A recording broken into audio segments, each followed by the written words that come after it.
இன்றைக்கி வந்து 3 வகையான கீரை வச்சு சூப்பராக ஒரு பொரியல் தாங்க செய்ய போகிறோம். கடாயில் 5 டேபிள் ஸ்பூன் எண்ணெய் சேர்த்துக்கலாங்க. எண்ணெய் நல்லா காஞ்சதும் உருளைக்கிழங்கு வேக வச்சு தோல் உரித்து இது போல் கட் பண்ணி வச்சுருக்கேங்க. அதையும் எண்ணெயிலே சேர்த்துக்கலாம். 1/4 டீஸ்பூன் மஞ்சத்தூள் சேர்த்து மீடியம் ஃப்ளேமில் 5லேருந்து 10 நிமிஷம் வதக்கி எடுத்துக்கலாங்க.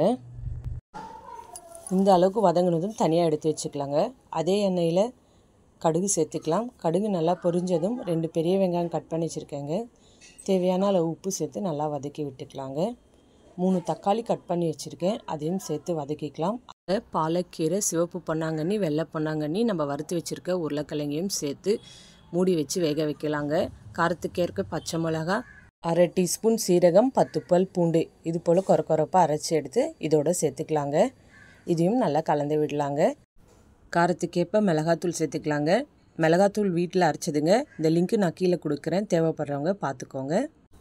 இது பச்சை வாடை போனதும் ஆஃப் பண்ணி இறக்கிக்கலாங்க. நம்ம வீடியோ பிடிச்சிருந்தா சப்ஸ்கிரைப் பண்ணுங்கள். சப்ஸ்கிரைப் பண்ண அனைவருக்கும் நன்றி.